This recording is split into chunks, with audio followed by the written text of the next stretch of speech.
We're moving into a new transformative energy with the new year. Now look, whether you're a die-hard new year, new me girly or not, setting just a few simple and specific resolutions for your home this year is going to help you harness the energy of the new year to really transform your home and in turn, transform your life. And look, if you're not someone who's inclined to set New Year's resolutions for yourself, setting them for your home probably sounds completely unhinged. Honestly, I used to feel the same way. But once I started, I learned that setting resolutions for my home each year gave me a natural opportunity to breathe new life into my space. It gives you a chance to pause and reflect on how your home is serving you and adapt it to your ever-evolving lifestyle needs. It is also a way to support and manifest your other intentions for the new year. So in this video, I'm breaking down the 5 resolutions that I have personally set for my own home this year, and then I'll walk you through how to identify and set your own resolutions. I'm trying to make 2025 your best year yet.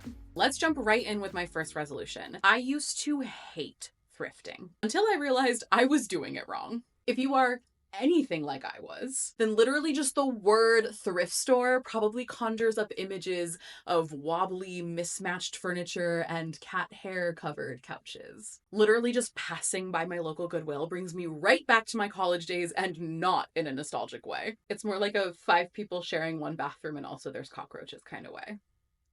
It's not exactly a time of my life that I'm eager to revisit.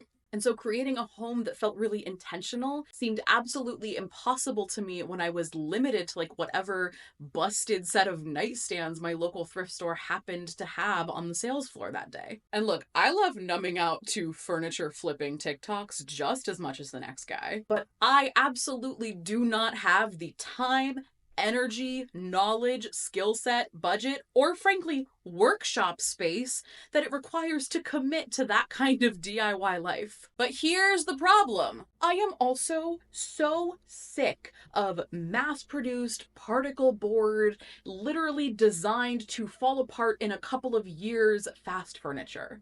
And even at the higher end stores, even when I save up and shell out extra to buy a higher quality product, the quality is terrible, the working conditions for laborers are often unethical, and the climate impact is alarming at best. Why is everything garbage? Why is the world literally on fire? This year, my partner and I moved into a new home, and sadly, we lost the majority of our furniture in the process. So at this phase in my life, somewhere in limbo between being a young adult and a full-grown one, I am at a crossroads. How do I create a beautiful, comfortable, intentional home full of pieces I love while supporting my values of sustainability and ethical labor practices, and also stay in budget?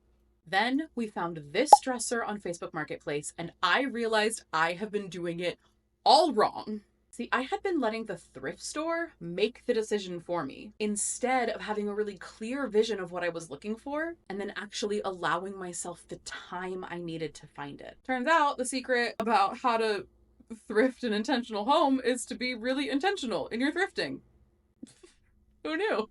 We needed an entryway table, and we knew exactly the size we needed, the amount of storage that we wanted to have, the style we were going for, and what kinds of wood tones would work in our space. I was brutal.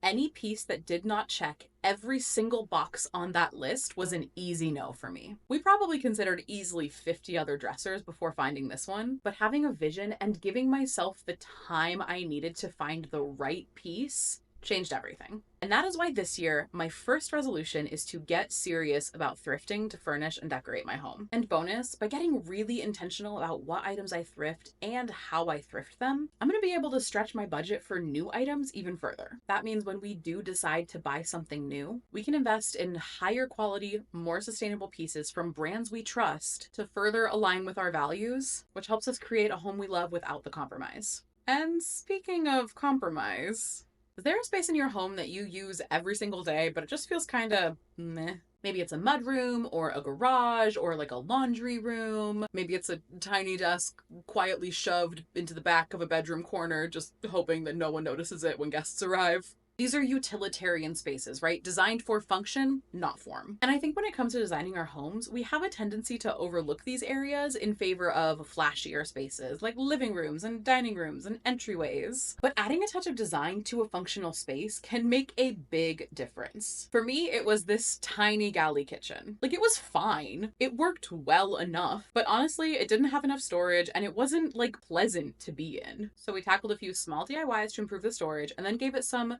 much needed design upgrades. A friend helped us paint the cabinets. Shout out Jack. We added some wallpaper, hung some art, swapped out the harsh lighting for some more cozy ambiance, and laid down a super comfy rug. Suddenly, y'all, it is my favorite spot in the house. Like, I used to tolerate being in my kitchen, and now I actively crave it. And the benefits of that have been huge. Because here's the secret. Adding these little design changes to functional spaces has ripple effects to other areas of your life. Now that my kitchen is somewhere that I really love to be, I'm cooking more, which means that we are eating a lot healthier, saving a ton of money on takeout, and reducing our waste. But I'm also cleaning the kitchen more, which is making my life just feel overall a lot easier. It's giving me rhythm and structure, and I don't feel like I'm constantly buried under piles of dirty dishes. Having a clean kitchen just makes everything easier, and having a kitchen I love to be in makes it easier to clean it. We also open the window more. This window right here is open way more because I'm not like embarrassed by our ugly, messy kitchen anymore. Open window means more sunlight, more fresh air every day. More sunlight and fresh air means less anxiety and depression. We did it. We solved depression. Okay, obviously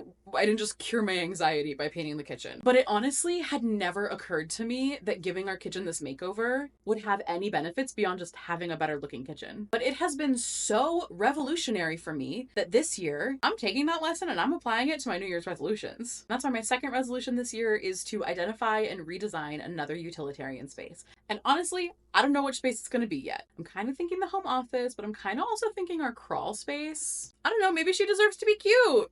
We'll see. We'll see what my partner says. What if we wallpaper the Hobbit hole? That felt too easy.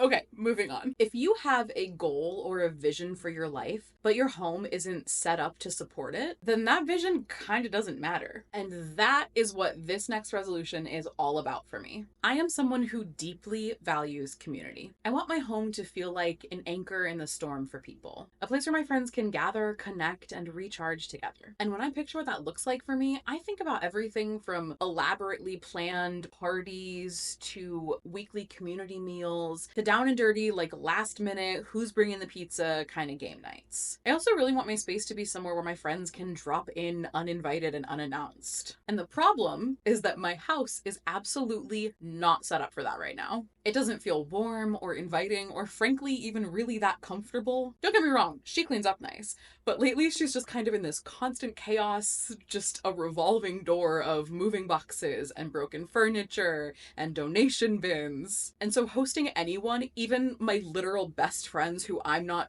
trying that hard to impress, feels literally impossible right now. So my actions aren't aligning with my vision. The truth is, I can vision board smiley, happy communities all day long, but if I don't have a place for people to sit when they come over, that is never going to be my reality. I need to set up my space to support my vision. So this year, I'm getting really intentional about creating space for my community. That means having a place that people can sit, eat, relax, kick their feet up, and even stay overnight with minimal effort from me. And sure, that's going to involve some paint on the walls, some new furniture, a thoughtful layout, but I also think it's going to be about releasing my need for the home to feel kind of finished and perfect, frankly, before welcoming my community into it. Which brings me to my next resolution. I'll admit it. I have a Pinterest problem. And honestly, I think we all have a Pinterest problem. This perfectionist need for my home to feel like Pinterest worthy before inviting my friends over is a symptom of how frequently I scroll Pinterest and the fact that these perfect images, perfectly curated, styled, designed, very expensive, out of touch, unattainable images are what my mind has been programmed to believe a home should look like. Homes don't look like that. Real homes do not look like that. And I get it. We all love scrolling an endless feed of beautiful, aesthetic, aspirational homes that frankly, 99.99% of us will never be able to afford or attain. And while I think Pinterest can be a really great tool for gathering ideas and inspiration, not to mention a healthy dose of escapism, it's also really bumming me out lately. With a freshly moved into space, I found myself turning to Pinterest a lot more the past few months looking for design ideas. But Pinterest's main goal isn't to inspire you, it's to sell you things. And how do we get you to buy something? By making you feel like a whole loser for not already having it. Now listen, I'm not gonna go into some kind of unhinged, spiraling rant about marketing influence and the way that Pinterest's rapid trend exposure, user-created demand, and algorithm-driven influence impact and accelerate an already alarming 52-season cycle in which trends come and go as quickly as users can pin them, although I could. But what I am going to say is I need a break from interior design trends. In line with my values of slow growth and sustainability, I'm finding myself absolutely exhausted trying to keep up with these trend cycles. Literally, the living room paint color that we picked out just a few weeks ago already feels dated before we even had time to get it on the walls. And so I'm finding myself craving a more timeless design that feels good for years, not weeks. The other thing that I've noticed as my scroll time increases is that I can no longer tell if I like something because I genuinely like it or just because it's on trend. And that feels so sad to me. I have always been someone who's attracted to trends. For whatever reason, I like the shiny new thing. But just because I can appreciate something does not mean I need to own it, let alone design my entire home around it. I'm looking at you, Boucle. So this year, I really want to reconnect with my own sense of personal style and bring a more timeless design into my home. So the technical resolution is stop scrolling Pinterest, but I think the actual resolution is stop following trends and start designing with what I love. Before I get into my last resolution, if you're getting value from this video so far, I would love it if you could give it a thumbs up and let me know in the comments below. Okay, this last resolution feels pretty vulnerable for me. Honestly, I think one of the reasons that I have been scrolling Pinterest so much lately is because I'm finding myself struggling to take action on actually building our home. Because shortly after we moved in together, we got news that we might have to relocate sometime in the next couple years. And ever since we started that conversation, I've been having a hard time wanting to invest any time or energy or money into this space that might be temporary. And the result of that is that it doesn't feel like a home to me. And living in this sort of untethered limbo, feeling like I don't know where home is, has been really hard on my nervous system. And so my final resolution of the year is to challenge my definition of home. Because I want to be able to make a home wherever I am. I don't want it to be wrapped up in these colonized ideals of property and ownership, like the thing that makes a home is the color that you paint the walls. So challenging my idea of home and what it means to create one is something that I'm really looking forward to. So those are my resolutions for the year, but now, how do you create your own? There are 5 main categories that I think are going to help you set powerful, meaningful New Year's resolutions for your space. And I'm talking about the kind of resolution that is going to have those ripple effects, the kind that is going to not just change your space, but truly ripple out and change your life. I want you to start by blocking out some intentional time for yourself. Put it on the calendar. Turn off your TV, turn off your phone, turn off your kids, turn off whatever distractions could come your way, and just let yourself have a minute to breathe. It doesn't have to be a long time, somewhere between 5 and 30 minutes. And set the mood for yourself. Dim some lights, light a candle, take a bath, take a hit, whatever is gonna get you into a creative flow kind of state and really connected with yourself. And then we're doing a no filter brain dump. Write down these 5 categories, and then under each category, brain dump as many things as you can possibly think of that fit into that category. And please give yourself a time limit. I think 1 to 2 minutes per category, but if you want more than that, 5 minutes maximum. The goal is brain dump and move on. This is not the time to judge it or question it or challenge it or start dreaming about, oh, but what if I could just, or how would I do that? No. Get it on the paper and move on with your life. Okay, here are the categories. Number 1 is a resolution that aligns your home with your values. Let's face it, none of us live perfectly by our values all of the time, okay? It doesn't make you a bad person, it just makes you a person, makes you human. So what are small ways that you can align your home with your values? For me, this is my thrifting resolution. Value is sustainability. Small way that I can align it is thrifting more. What is it for you? Number 2 is a resolution that applies a lesson that you've learned. And this one might feel surprising because I think that we often let those little life lessons kind of slip us by, but our homes are always teaching us. My kitchen makeover taught me the power of redesigning a functional space. So now I'm applying that lesson to another area in my home and watching the ripple effects. So what has your home taught you lately, and how can you apply it somewhere else? It also might not be a lesson that you learned from your home, but something that you learned out in the wild. I recently had a kind of aha moment in therapy that was in no way related to interior design. But I got home that night and looked at my partner and said, we have to actually completely rearrange the living room because of what I learned in therapy. And luckily, my partner was on board, and you know what? It worked. So what are those little lessons that you've learned lately, and how can you infuse them into your home? Number 3 is a resolution that supports a vision you have for your life. Is your home set up to help you manifest your dream life? Every year we set resolutions, right? Get in shape, find a hobby, read more, cook more, budget more, prioritize rest, make more art, right? Like, you get the idea. But if your home isn't set up to support those goals, it's going to be a lot harder to accomplish them. In fact, in many ways, changing your environment to help support a vision is the first step towards making it a reality. If you want to read more, but there's nowhere comfortable in your house to do it, you're probably not going to do it. If you want to make more art, but there's nowhere that inspires your creativity, you're probably not going to do it. If you want to cook more, but your kitchen is a freaking nightmare to be in, you're probably not going to do it. So think about the vision that you have for your life, and then ask yourself how your home can be set up to support that vision. Number 4 is a resolution that eases something you're struggling with.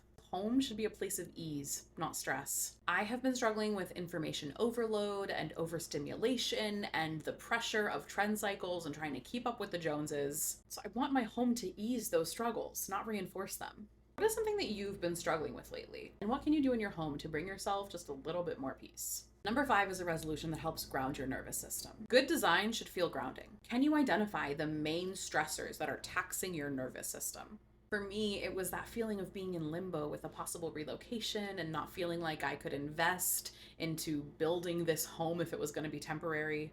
But once I committed to the idea that this is my home for now, I'm going to make home wherever I am, and I'm going to continue to challenge my definition of what home actually means, it gave me permission to start grounding my nervous system in those truths. What small changes can you make to help your nervous system settle just a little bit? And when your brain dump is over, I want you to pick between 1 and 3 resolutions that you think is going to have the absolute biggest impact on your life. You can pick more if you want to, but especially if this is your first year doing this, I think you should keep that number small and attainable. You can always keep the rest of your list to revisit later. If you check off your first 3 resolutions by January 7th and you're like, well, what else should I do with my year? Like, go back to it. No one's stopping you. But keeping that number small in the beginning is going to help you stay focused and not get overwhelmed. Because these resolutions are not something that should overwhelm you. They should be bite-sized. Focus on just small 10% improvements. Make them actually attainable.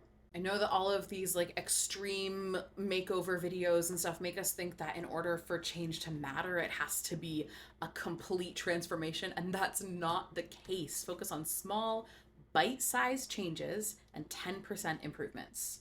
I promise, small steps can have a huge impact. But if one of your resolutions does involve reimagining or redesigning a space and you don't know where to start, you can check out this video on screen where I break down my entire design process from start to finish. I really want to know what resolutions you're going to be setting for your home this year, so drop them in the comments below, and let's transform our spaces together this year.